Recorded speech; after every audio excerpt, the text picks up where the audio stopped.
Maayong gabi sa ato ang tanan mga kaigsuunan. Welcome sa ato ang Daily Dose of God's Word. Another night nga kita magkahiusa alang sa pagtuon sa pulong sa atong Ginoo.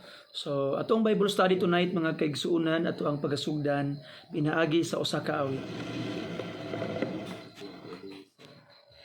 What a fellowship, what a joy divine, leaning on the everlasting arms.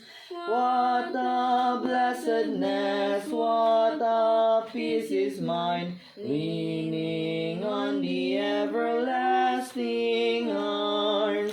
Leaning, safe and secure from all alarms. Leaning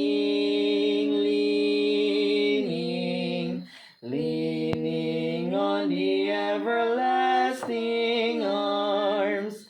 What have I to dread? What have I to fear? Leaning on the everlasting arms. I have blessed peace with my Lord so near, leaning on the everlasting arms. Leaning, safe and secure from all alarms. Leaning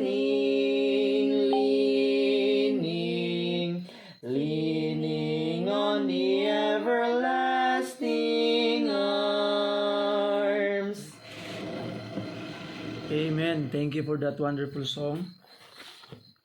Ato ang Bible study tonight mga kaigsuunan is found sa Psalm chapter 91. Sa ato ang mga daily bread is June 21, entitled God Fights for Us. And ato ang text is found in Psalm chapter 91. Atong basahon ang first 10 verses mga kaigsuunan.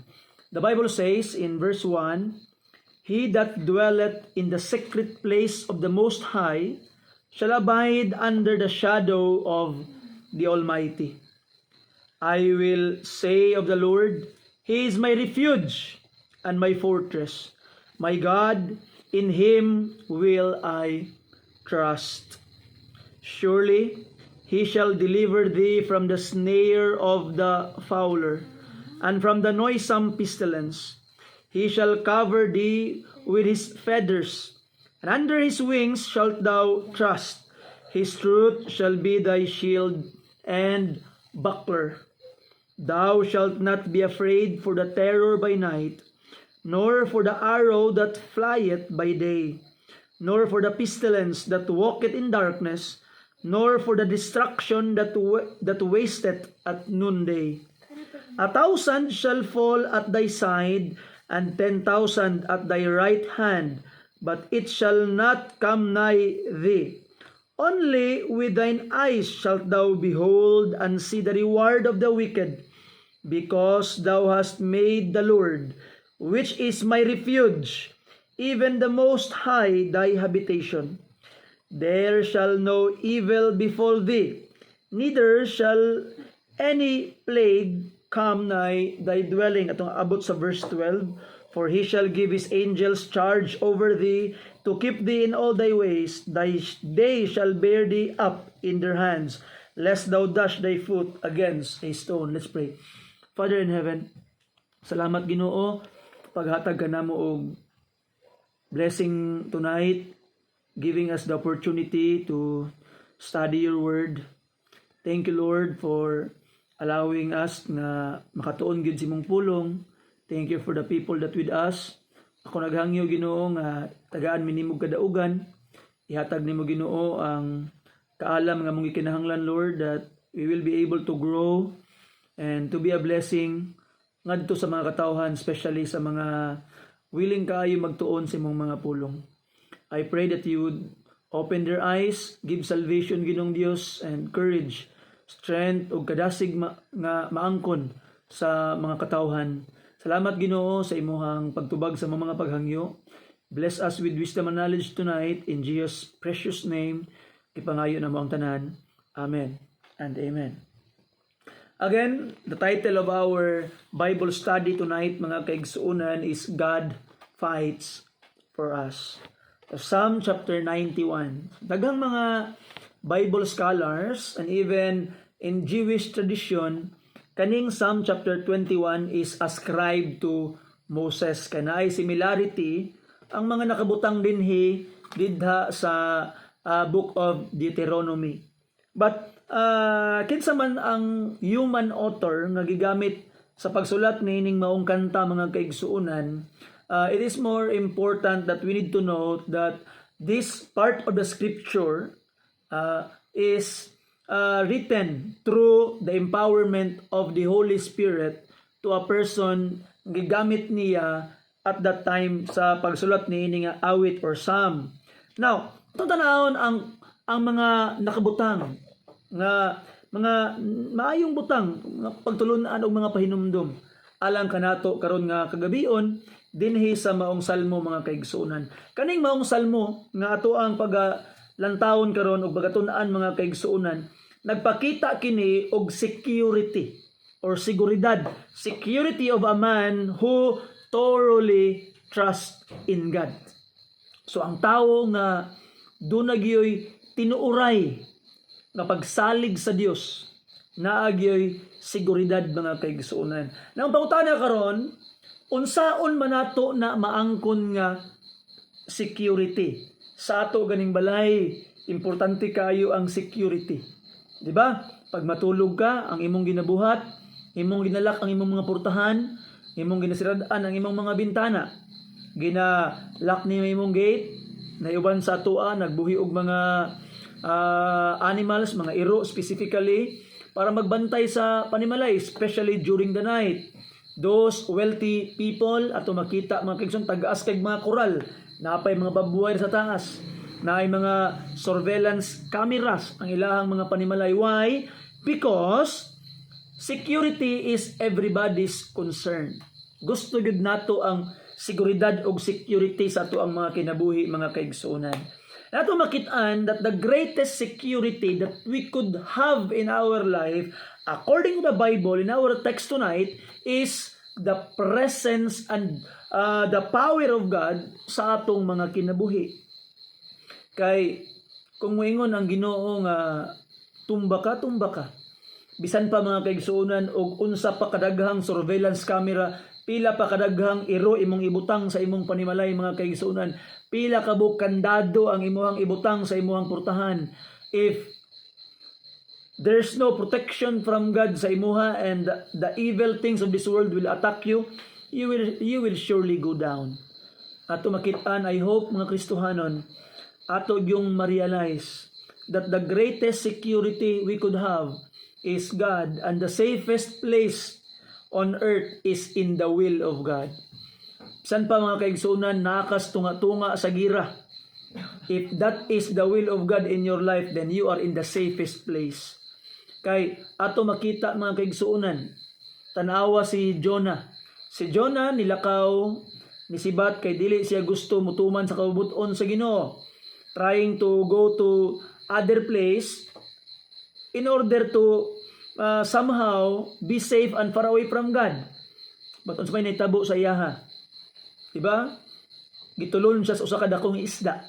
Why? Because God withdrawn His protection sa iyaha, but through that trouble nga iyahang naangkon, mga kaigsuunan, evidently nadala siya sa pagtuman sa kabubuton sa Ginoo. But what I mean karon, mga kaigsuunan, na kinahanglan nato masabtan nga wala na ilaing pinaka the best nga security og insurance nga maangkon sa usa ka tawo kung dili ang Dios lamang. And I hope ato nang masabtan, ug dili lang kay ibutang lang sa tong mga hunahuna, kung dili ato kining i-aplikar sa tong mga kinabuhi. Nang pangutana karon, how can I show God that I trust His protection? How can I show God nga akong gituuhan nga siya gyud ang akong best defense. Siya gyud ang ako ang security. Now, in our text nagtug-an niini mga kaigsuonan. And ako'y pahinumdum sa last two verses nga atong pagbasahon tonight. In verse 1, ingon pang pulong sa Ginoo, He that dwelleth in the secret place of the Most High. Look at that. In the secret place of the Most High. Amning secret place of the Most High, mga kaigsunan. Secret place of the Most High, mga kaigsunan. Atong gitawag nga makita is the place of prayer, the place of worship, the place where we communicate with God, the place where we praise Him. No, ato makita mga kaigsuunan nga ang ginaingon sa pulong sa Ginoo, we must dwell in the secret place of God, the Most High. Meaning, we must have a constant companionship with God. Again, we must have constant companionship with God. Igsoon, di ba? Kung tanaw nimo chapter 90 verse 1, ako ning ginasulti balik-balik gid sa mga kaigsuonan, di ba? Verse 1 sa chapter 90, atras lang kagamay usa ka chapter, Lord, thou hast been our dwelling place in all generation. Unsa ingon ni Moses? Lord, thou hast been our dwelling place. Ginoo, sa imuha mi nagpuyo. Ginoo, sa imuha mi Ginoong Dios. We are dwelling in you. Sa ato pa kinahanglan tang magpuyo sa Ginoo. Mabitaw na akong ginabalik-balik sa mga katawhan nga dili lang kay adlawng Domingo makig-uban tas Ginoo. Every day we must dwell in God. Natay constant companionship sa Dios. Kay di ba kung kauban nimo ang perminti ang Ginoo mga kaigsuonan ato makita. Di wala gyud mabuhat nga daotan ang kaaway sa imuha. You're in the safest place.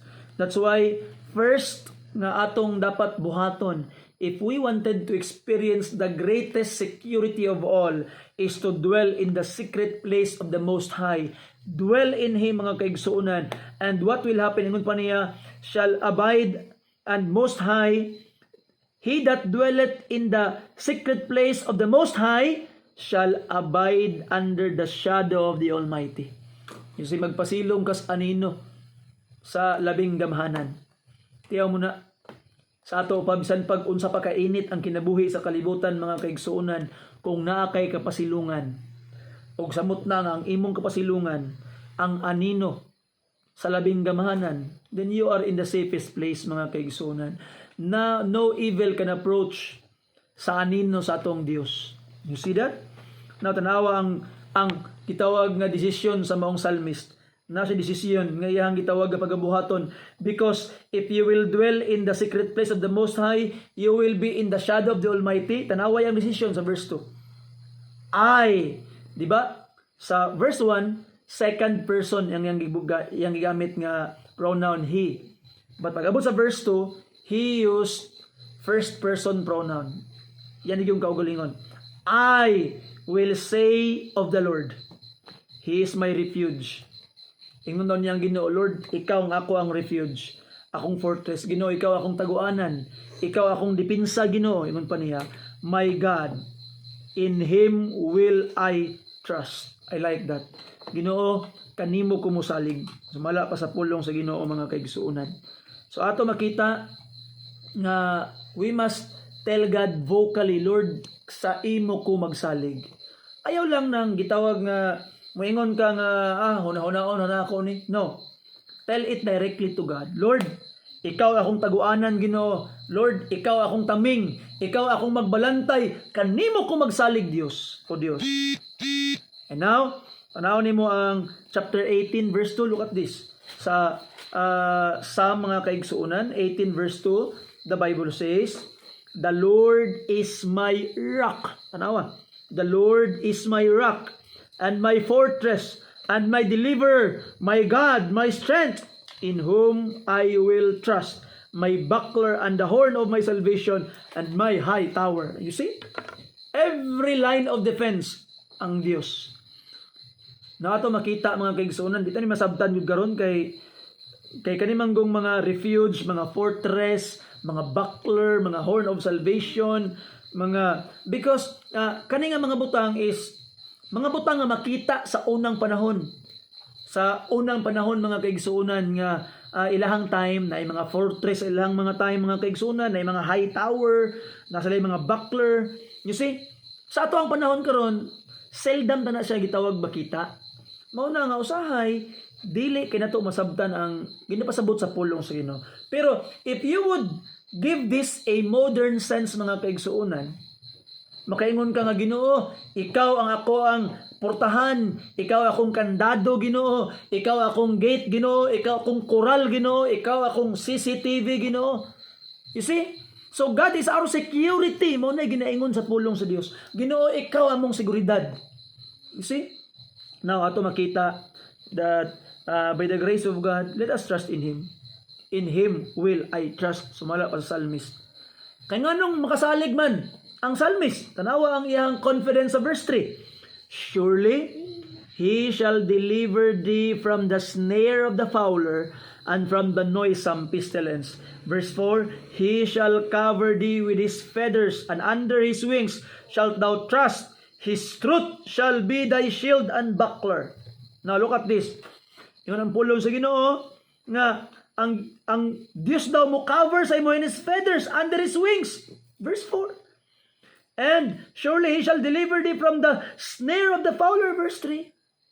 See? So, kinsa man imong kaaway, Satan is the fowler mga kaigsuunan. Satan and our sins wanted to capture us and to shackle us. But God will deliver us mga kaigsuunan.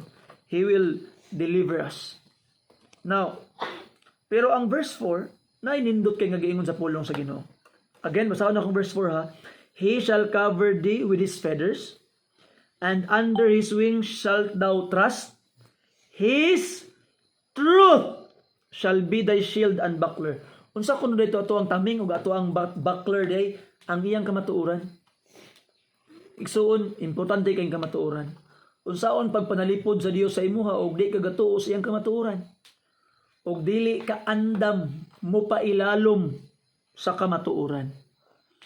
See? Now ato makita mga kaigsuunan sa Luke chapter 4 verse 46. Unsa man ang giingon sa atong Ginoo ug manluluwas nga si Ginoong Hesus. Ingon pa niya, why do ye call me Lord, Lord, if ye do not the things what I say? Sa ato pa, ang mga tao nga dili mutuman sa ginasulti sa Ginoo, walay katungod nga mutawag sa iya Ginoo, Ginoo. You only have the right to call Jesus Lord if you obey His word. You do kung unsa ang iyang ginasulti mga kaigsuunan. Kaya ang giingon sa pulong sa Ginoo, His truth shall be thy shield and buckler. So, ayaw nagdahom nga panalipdan kaniya kung dili nimo tuuhan ang kamatuoran. See that? Now verse 5, thou shalt not be afraid for the terror by night, nor for the arrow that flieth by day. Look at that, night and day. So meaning, ang protection na gina-offer sa Ginoo sa imuha 24/7. 24/7 nga protection. Ang protection na tao pwedeng gitawag nga maguba. Ang imuhang kandados balay pwede na maabrihan. Kaya daghang kay manglungkabay itong panahon karon.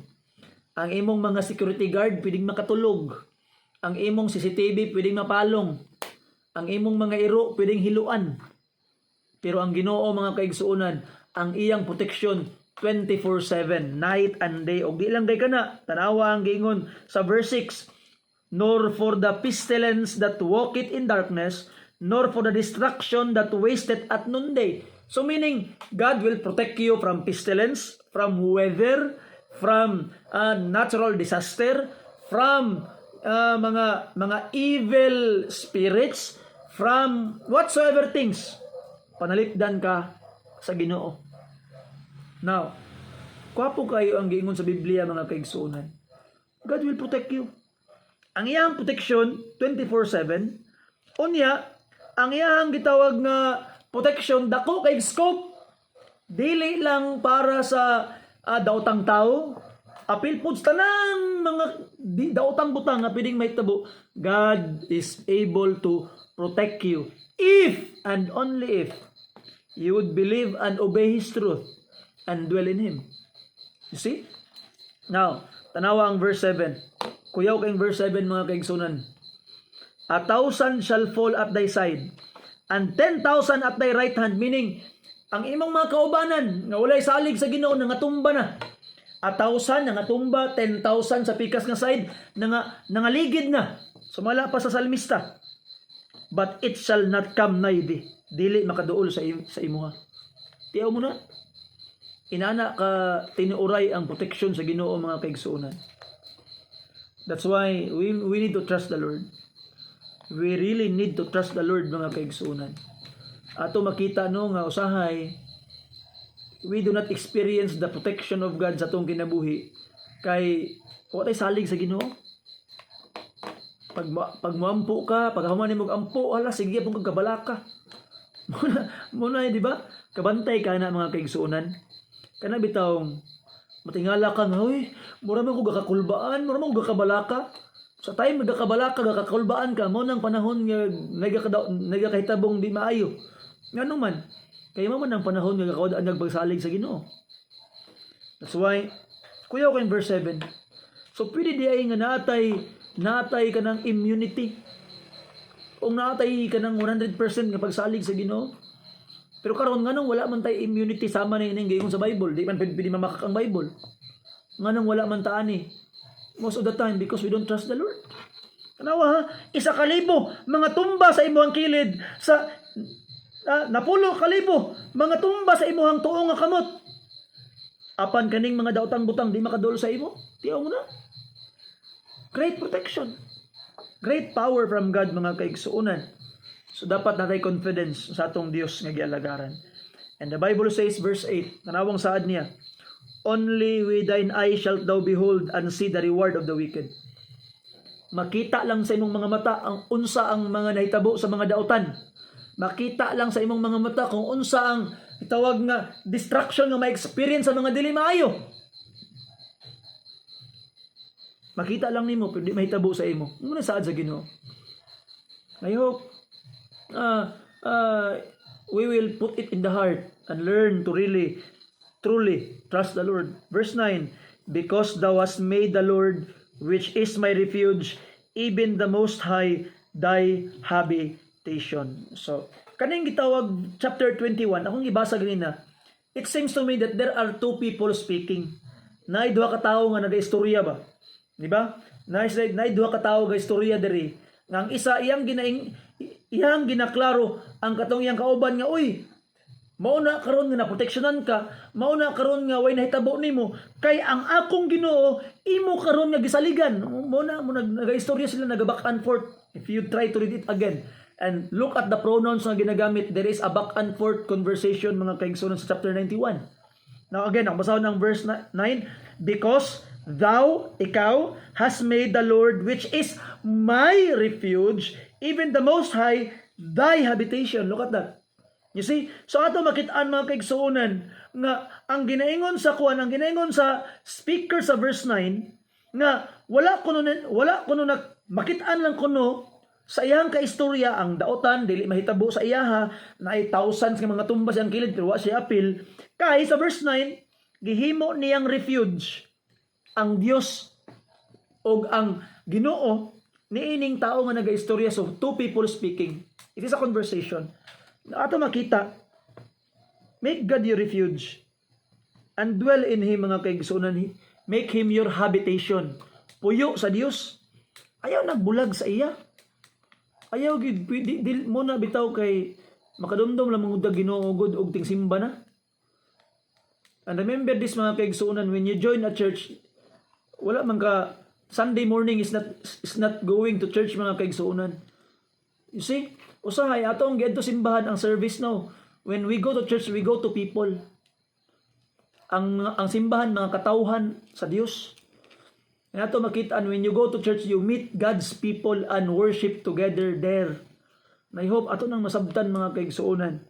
We must make God our habitation. Nakikita tas God's people every Sunday, but every day we are with God because nagpuyo tas ta Dios. Verse 10, there shall no evil befall thee, before, neither shall any plague come nigh thy dwelling. Tanawang verse 10. Muna bitaw nga ang tinuod nga mga nagsalig sa Dios, walay daotang espiritu, walay barang, walay pangdaot nga makadulot mga kaigsuonan. Verse 10, no? There shall no evil befall thee, neither shall any plague come nigh thy dwelling. You see? Kung na may nausahay na mga Kristohanon, mga kaigsuonan nga moingon, oy, naon sa man ka, ay gipadaotan siguro ko. Di na pwede.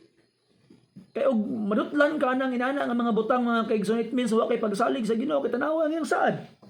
Again, verse 10, there shall no evil befall thee, neither shall any plague come nigh thy dwelling.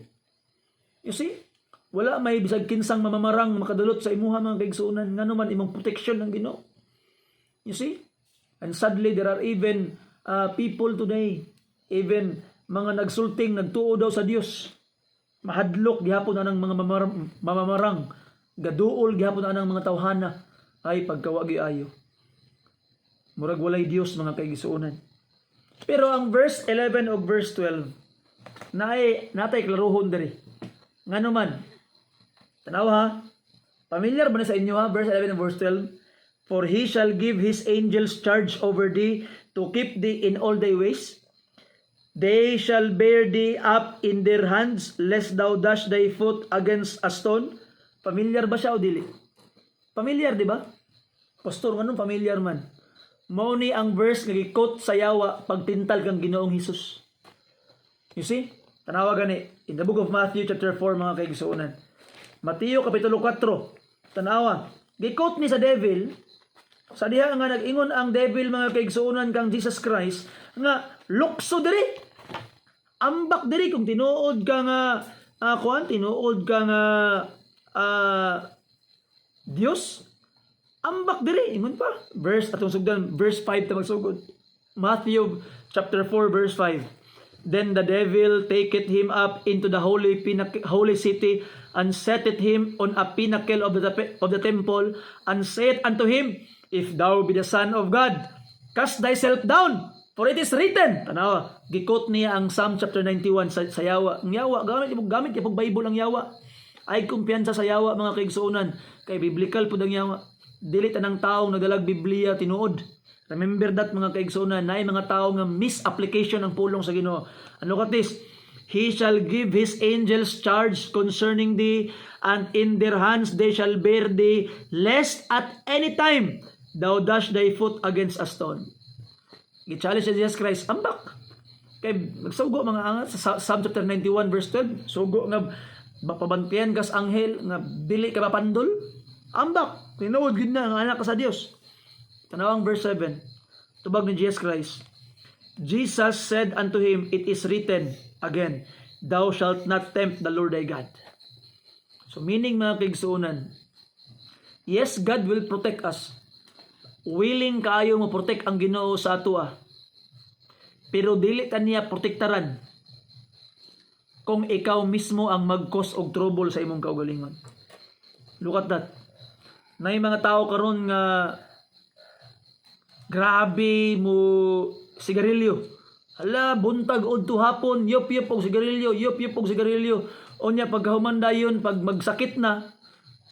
Anong Lord, nganong imo man kung ipasagdan Ginoong Dios nga nagka-cancer, nagkalang cancer mo, basolon ng Ginoo. You see? Nya pagkahuman dayon magsig sigarilyo, nya pagkahuman ay ampo Lord, tagay ko good health. Ay, pagkada kong gimalas mga kaigsuonan. Di mao. Na ato makita nga if you truly wants the protection of God, then do not be the cause of your own trouble. God promise you nga iya kang panalipdan, tagaan kanyag security from all plagues, from all troubles, mga kaigsuonan, but not from the trouble nga ikaw ang nag-cause. Kay mao man na gitintal ni Satan kang gitawag Jesus Christ. Ambak, tinuod ka nga anak sa Dios, panalipdan ka kay mao may gisaad sa Psalm chapter 91. Ingon pa ni Jesus Christ nasulat pod, thou shalt not tempt the Lord thy God. You see? Ayaw siya og sulayi. Na ato makita mga kaigsuonan, di ba mo nata sa di lagi ni. higala igsoon ayaw. You see? So I hope let us remember nga dili kita ang magkostong kaugalingong trouble. Mangita kag away, mangita kag problema, mangita kag sakit sa lawas, magkaon kag mga butang dili angay sa imuha buntag udto hapon. Kabalo ba ka kaning pagkaon? Delikado bining pagkaon mga kaigsuonan. Remember that. Delikado kayong pagkaon. Usa sa pinakadelikado nga weapon ni Satan pagkaon. Ano kaingon man kang pagkaon, pastor, tanawa. The first temptation unsa may gamit ni Satan? Pagkaon. Ingnan niya si Eve. Eve kaon aning prutas sa kaalam mahitungod sa maayog dautan. Kaon. Oh, see? Unsa man ang gamit ni Satan mga kaigsuonan pag tintal first kang Jesus Christ. Unsa man ang ni Satan? Ginoo, og tinuod ka nga Ginoo, Jesus Christ, tinuod ka nga Ginoo. Kaning mga bato himo ang tinapay. Pagkaon gyapon. Kita nimong punto? So mga kaigsuonan base niya og gapatyo na kasayawa tungod sa imong ginakaon. Pagbantay kay ang gitawag nga one of the greatest weapon in Satan's arsenal is food. Tanawon nimo ang pulong sa Ginoo. Muna nga do not make trouble sa imong kagalingon. Grabe imong kaon og humba buntag udto hapon niya magpray kag Lord. Unta dili ko hiblaron. Binuang man na. Di man na mao. You see?